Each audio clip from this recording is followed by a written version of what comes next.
So why an affordable care model? I mean, that's a great question. And I remember when I was first asked to even present in some of the practice management courses, I was often like the other guy. They would do a panel, and it would be, all right, here are practicing NDs, here's people that did health regulation or products, and here's Chris, and he does something a little bit different. And I'm excited to, I've always been excited for the opportunity, and I'm excited today to share some of that. But the question that always prompts it is, why an affordable care model? Why not just do what every other ND is doing? Why not set our rates to the maximum the market can bear and capitalize on that roughly 15% of the population that either has coverage or that either has the money, the income, to be able to see a full fee ND? And there are a handful of reasons. Obviously, that's what I want to talk about today. And I'm going to say it. I'm going to say it straight out, and this is going to sound tough. And I've in the last couple of years, I've started delivering it like this. And it's really as simple as right now, 2020, that's when we're recording this, naturopathic medicine is a luxury service for rich people. That's an uncomfortable phrase for a lot of us. That's an uncomfortable phrase for me, for sure. We're a luxury service for rich people. And what does that mean? That means we're part of the problem. We're currently part of the problem that is worsening the equity gap. One of the questions that people always ask is, why do any of us? Why did I become an ND? And I remember I actually didn't come up with the idea myself. There was a board out in the main hallway that said, why did you become an ND? And someone had written on there, I wanted to be part of the solution. And when I saw that, I knew that was true. I wish I'd come up with it myself, but I knew that that was true. I wanted to be part of the solution. An affordable care model, to me, is how I best can be part of that solution. And I challenge you already, where I don't even think 5 minutes into this video, and I challenge you already, how do you become part of the solution? How do you help naturopathic medicine, naturopathic doctors be part of the solution? How do we get ourselves as individuals and professions back onto the right side of this equation so that we can make sure our services are open to everyone, all the time, accessible? And so back then, I didn't say this with as much conviction and passion. I've been doing this for about 12 years now. I started my practice from day one, from minute one, an affordable care model. And I'm happy to say it's been going very well. I did that because it was what was important to me. It doesn't have to be what's important to you. That's fine. I hope that it is. I hope that it is to an increasing number of NDs, important to you in your practice. I sat down before I started practice and I drank a strong cup of coffee. I was pretty new to coffee back then. And I asked myself, who do I want to be as a practitioner? What do I want my career as an ND to look like? And I won't say it was begrudging, but I was forced to come to the conclusion that it mattered to me that no one was excluded from what I offer. And so they often say it's not the best, the most elegant solution is often not complicated. It's often simple. It's just really hard to do.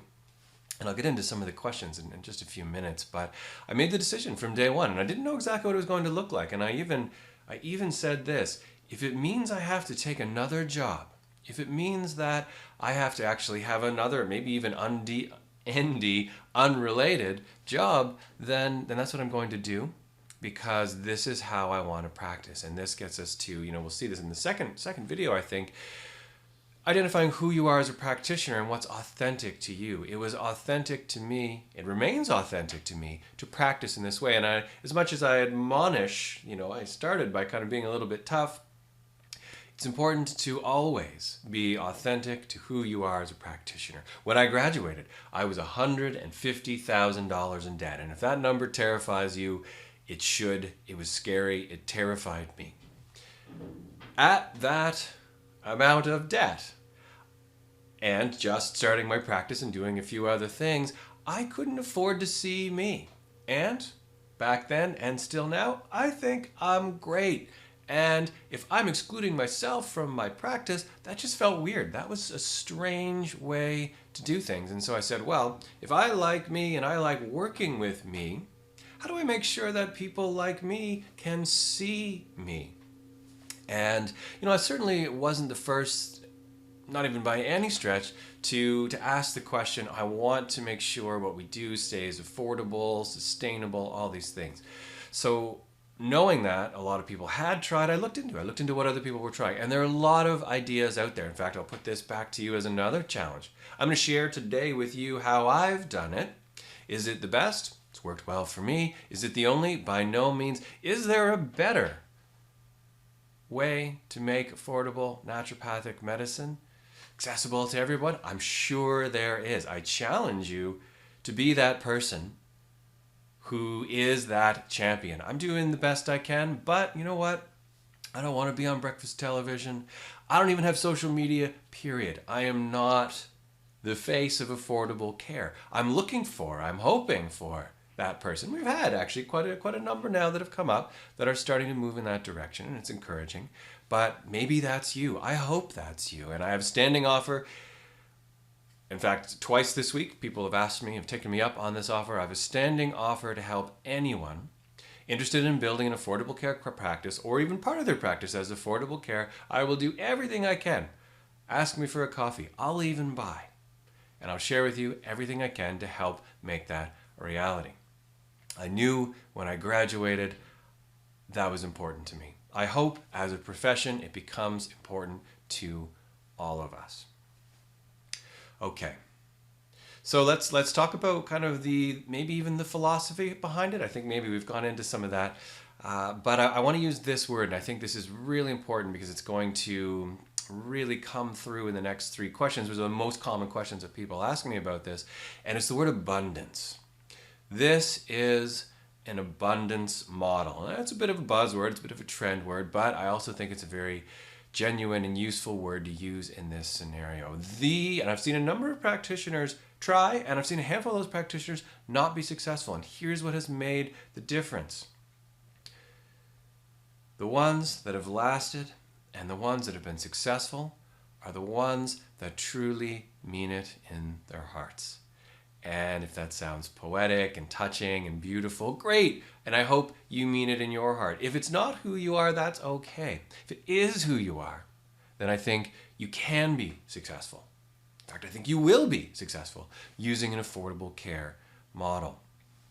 Here are the three questions that, and I mentioned abundance specifically, here are the three questions that most commonly were asked to me in the beginning. Now, in the beginning, I should even mention, I took heat from my colleagues, my classmates, my friends even, who weren't so sure about this idea.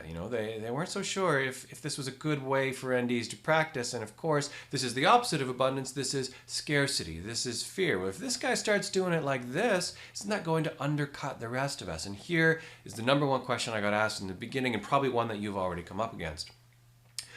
If you offer your services at affordable care, aren't you devaluing what we do? And I thought for a long time on this one, and I sat, reflected, I meditated. I wanted to really make sure that wasn't the case. And the answer that I came up with really was quite potent when it finally distilled through, and it was that no, not at all. Usually when I give this not on a video, I put in a little swearing bit here, but I won't do it for this video.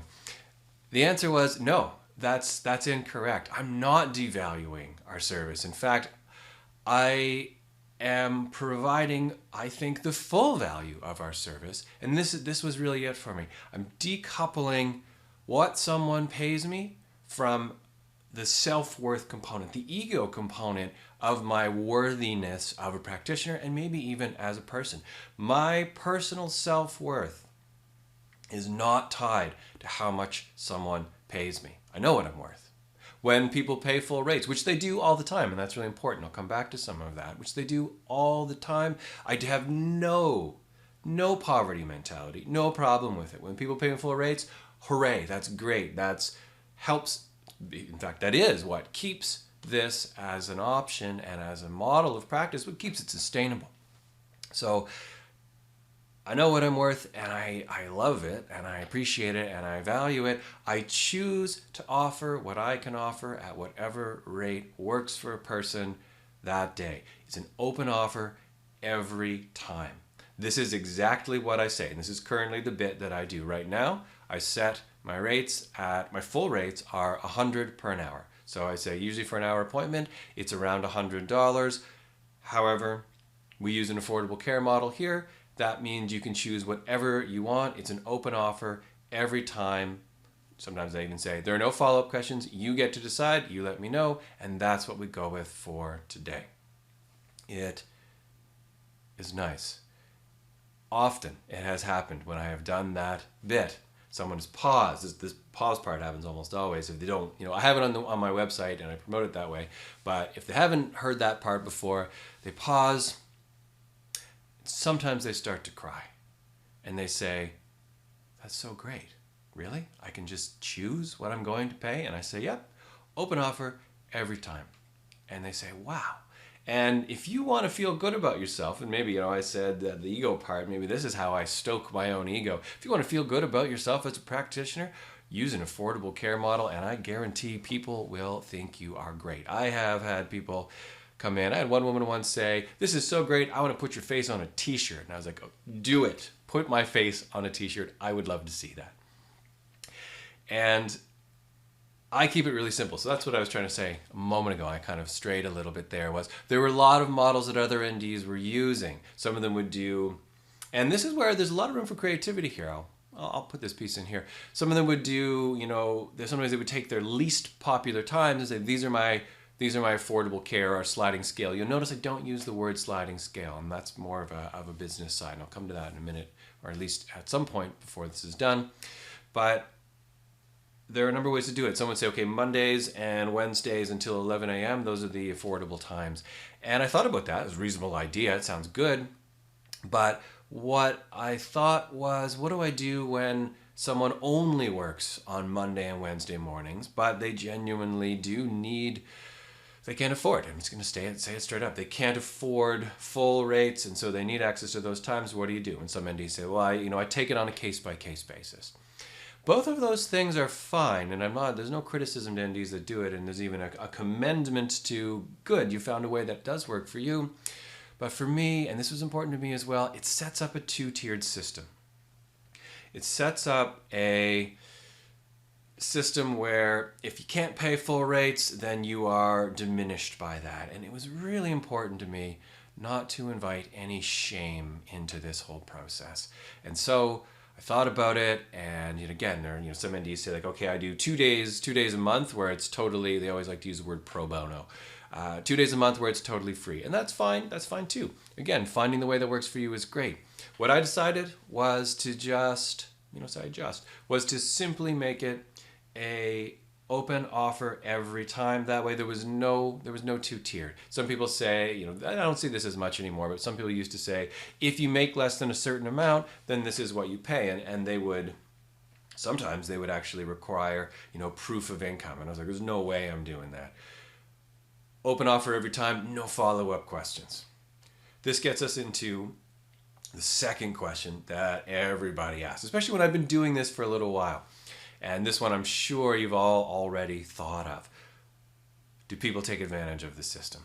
And I did not know the answer to this question when I started. I'll even say that I was afraid that that was the case. This model would not be sustainable if everyone paid low rates. It wouldn't work. And here's the beautiful answer to that question. Not only do people not take advantage of the system, but there's a beautiful moment watching people rise, watching it actually bring the best out of them. This is what I've found. When the offer is made with abundance, it is returned with abundance. I have very few people that pay, the lowest rate. Almost everyone pays a little more than that just to make sure that they're showing, the people who do need it, just to make sure that they're showing that they aren't trying to pay the lowest rate. And I know this was probably in maybe even my first or second year of practice. I had a woman that I've been working with. She worked in a coffee shop, and she'd been seeing me on affordable care rates. And back then that was $40 for an hour appointment. And that was the number that she chose. And I do offer guideposts. So back then it was 40 to 80. Now it's 50 to 100. It's gone up by 10, but it's still It's still an open offer every time. And so I remember the day she came in and she said, I got a new job. I have benefits now. Today, I am paying your full rates. And she was so thrilled to do that, and it was touching and it was beautiful. And so not only do people not take advantage of it, but they rise to match that offer. And this gets us right back to you got to mean it in your heart, abundance versus scarcity. It is so important, in my opinion, that when I interview new NDs for our clinic, I have a weighted scale, 10 questions. I ask about the role of abundance in their lives and the role of scarcity in their lives. And it's a pretty interesting question to ask in an interview because you get some pretty interesting answers from it. So do people take advantage? No, they don't. In 12 years of practice now, I have had 2 people, not 0, but 2 people that I feel did take advantage of it. And it was hard. I'm not going to say it wasn't hard. When I felt it and I realized, and one of these people, they were quite comfortably affluent, and they actually chose to pay 0. And when they said that, it did create a reaction. And I wrestled with it for a few days, I admit. And it was difficult. Eventually, I did, with compassion, rise and say, if that's where that person is, that's where that person is. And that's okay. But it's not to say that you don't feel that I didn't feel that when that happened. However, that was one of only 2 people in 12 years. Much more common are the stories that I told before. And another version of this, kind of like why an affordable care. I remember this was also in my second year of practice. I worked with a woman who didn't have a job at all. And she, in fact, this was great. Her parents owned an organic farm, and she paid me in organic chicken. She came in, she said, can I pay you in chicken? And I said, this is actually what I said. I have been waiting, only been 2 years, but I have been waiting my whole life for someone to pay me in chicken. Absolutely, we can do that. It was a nice relationship there. I've actually had a couple of people pay in trade, and most of the time it's worked out quite well for me. But I remember her on her first visit, what she was coming in for, very easy to treat and clear. And she had had that condition for about 2.5 years. If she had been able to see an ND 2.5 years prior to seeing me, she wouldn't have had to have 2.5 years with that condition. Truly, we resolved it. I recommended some things on the first visit. She did those things, and what she was experiencing went away, totally resolved. It was that easy. The barrier to her feeling better was as simple as a lack of access to that care. The other part of people not taking advantage, and this is, I'll talk about this in a minute, maybe in the marketing section, but I've had a number of people come in and say, I do that little bit that I mentioned earlier, and then they say, no, I can pay your full rates. I came to see you because you offer this model, and I want to help support that. I've had several of them even say, I want to be part of that. I think it's a great thing. And so in terms of marketing, in terms of, is this sustainable? Yeah, I'll throw this pitch in now. The answer is the people who love this model become your champions. You don't have to do nearly the marketing you would do otherwise because these people think what you're doing is so great, they tell people. And sometimes, I've had this happen countless times now, someone that I have been seeing at affordable care rates refers a few people, well, maybe not always a few, but one person, one or 2 people, that come in and they pay the full rates. And so there's an offset there. Here's the third piece that I want to mention. And this I've kind of gone into this with some of the marketing bit. Sometimes people will say, so you just make less money then. And I remember the first time a colleague of mine was interested in affordable care. And I believe she's done a little bit in her practice. But at the end of a conversation that probably lasted 45 minutes, she said, so you just make less money. And I was actually taken aback. And I was like, oh, I hadn't really ever thought of it like that. And I guess the answer is, if I use flexible rates and fill all of my spots, and she used her full rates and filled all of her spots, then I guess probably, statistically speaking, assuming at least one person didn't pay full rates, then probably I did make less money. And that caught me off guard because I was quite a few years in before I actually kind of came to that realization. And I think it was because it doesn't really work like that in practice. That's only true if all of your spots are full all the time. In fact, let's bring this all the way back to my first year of practice. Someone at $40 was a lot better than no one, obviously at $0. And in fact, at the time I was paying rent instead of a split. So I was losing about $10 every hour. I didn't see someone. So someone at 40 was still better than no one. And I think that's really important as well. But also the marketing piece here really does, I think, offset a lot of costs. Like I mentioned earlier, I don't have any social media accounts. I don't really do anything for marketing. I haven't done anything I don't even have business cards. I haven't done anything for marketing in years. Now, I did do some things when I first started out. I don't want to make it sound like I didn't do anything. I did some talks and I did a few things that get those first 20 people so you can find your first champions. I'll talk about that in the second video. But I think that the amount you save on marketing, I think is substantial. I think it's significant, and I do think it offsets it. But also, and here's what I can say from 12 years of doing this, I'm doing fine financially. Like I am definitely still making a living from practice. I only practice, 2 days a week right now because I do a lot of teaching and I do a few other things. But there were a number of years where that was really the majority of my income. And I'm confident saying I was at least on par with my colleagues at the time. So I think the feeling of don't you make less money, I think the reality is no, I actually don't think that that's the case. So I hope that has kind of stirred up some passion, maybe, hopefully, for looking at ways to make affordable care part of your practice. And I hope it's answered the preliminary questions. In the next video, we're going to talk about what does it look like in practice, how do we set up the model. But I really wanted to start with trying to inspire a little bit. And I am trying to inspire. I want more NDs. And again, there's a small and growing number, but I want more to say, yes, I want to be part of the solution. How do I make affordable care part of my practice? This is who I am. This is what I want to do. Hopefully, in this video, some of this has encouraged you to maybe be one of those people.